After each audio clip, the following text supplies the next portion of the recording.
एक समय की बात है।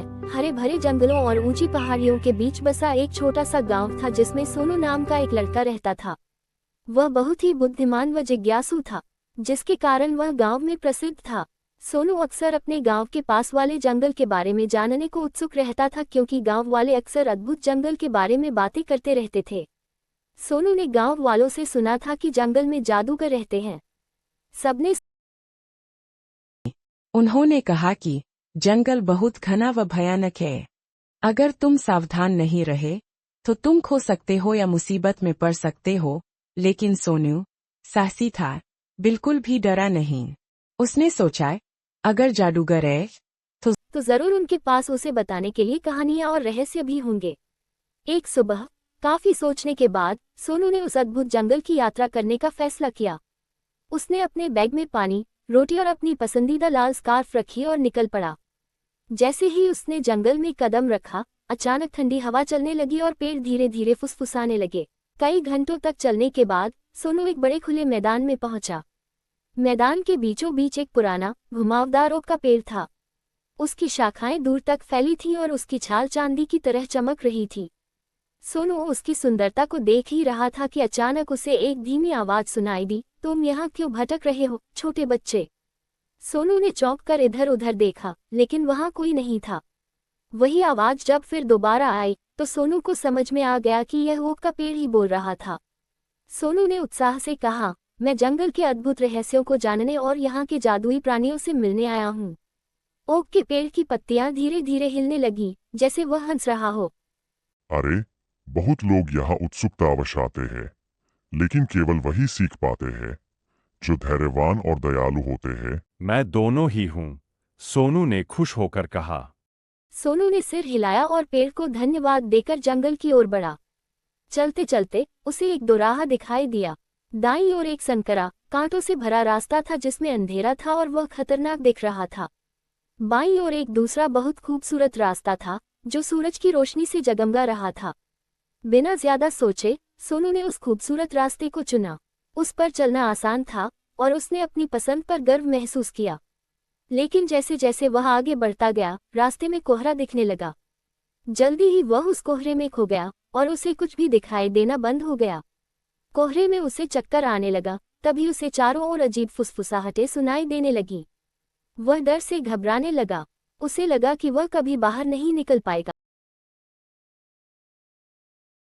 उसे लगा कि वह कभी बाहर नहीं निकल पाएगा।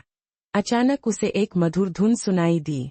वह धुन का पीछा करते करते एक चमकते हुए जुगनू के पास पहुंचा। जुगनू बोला, हर सुंदर और खूबसूरत चीज हमेशा सदैव सुख नहीं देती है बेटा, यह रास्ता धोखा देने वाला है।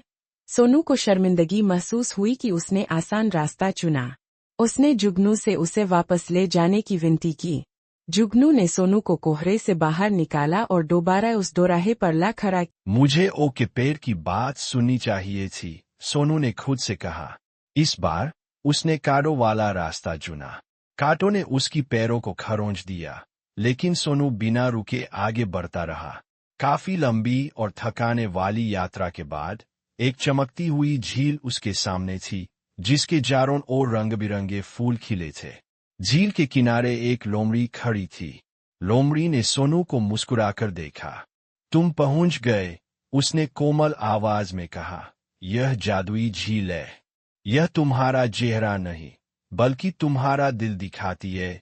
उत्सुकतावश सोनू झील के पास गया और पानी में झांकने लगा। पहले तो उसे केवल पानी की लहरें दिखाई दी, लेकिन जल्द ही उसमें एक छवि बनने लगी। उसने खुद को एक बूढ़ी महिला की टोकरी उठाने में मदद करते, एक भूखे बच्चे के साथ अपनी रोटी बांटते और एक दोस्त को दिलासा देते हुए देखा। लेकिन जैसे जैसे वह देखता गया, उसे वह सब भी दिखाई दिया जब वह स्वार्थी, अधीर और यहाँ तक कि बेईमान था। लोमड़ी ने धीरे से कहा, कांटों वाला रास्ता केवल तुम्हारी सहनशक्ति की परीक्षा लेने के लिए ही नहीं था, बल्कि यह तुम्हें सिखाने के लिए था कि कठिन रास्ते हमें बहुत कुछ सिखाते हैं। सोनू झील के किनारे बैठा और उसने महसूस किया कि जंगल का जादू यहाँ के जीवों या रास्तों में नहीं था, बल्कि उन सीखों में था जो वह सिखाता था। सुनहरे रास्ते ने उसे लुभाया था, लेकिन कांटों वाले रास्ते ने उसे उसकी असली पहचान दिखाई थी। अब मैं समझ गया, सोनू ने लोमड़ी से कहा। असली जादू तो वे सबक हैं जो हम अपनी पसंद के जरिए सीखते हैं। लोमड़ी ने सिर हिलाया। तुम अब प्रिय सादा समझदार हो। आज तुमने जो सीखा, इसको सदैव याद रखना। कृतज्ञता से भरे दिल से सोनू ने लोमड़ी को धन्यवाद दिया और घर वापस आने के लिए आगे बढ़ा। जैसे ही सोनू जंगल से बाहर निकला, ओक के पेड़ ने एक बार फिर फुसफुसा कर कहा, याद रखना सोनू, जीवन का सबसे बड़ा चमत्कार वे सबक होते हैं जो हम कठिन रास्तों पर चलकर धैर्य और दया से सीखते हैं। हिंदी रीडिंग। सोनू ने सिर हिलाया और घर की ओर बढ़ा। रास्ते में उसने सोचा कि कैसे जंगल की इस यात्रा ने उसे अपनी गलतियों से सीखने और सही निर्णय लेने का महत्व सिखाया। गांव पहुंचकर सोनू ने अपने परिवार और दोस्तों को अपनी यात्रा के बारे में बताया। उन्होंने उसकी बातें ध्यान से सुनी और उसकी समझदारी की सराहना की। समय बीतता गया, लेकिन सोनू ने जंगल में सीखे गए सबक कभी नहीं भूले। वह हमेशा कठिनाइयों का सामना धैर्य और समझदारी से करता और दूसरों की मदद के लिए तत्पर रहता। नैतिक शिक्षाएं। जीवन में कठिनाइयां हमें मजबूत बनाती हैं और सही मार्ग चुनने से ही हम सच्ची सफलता प्राप्त कर सकते हैं।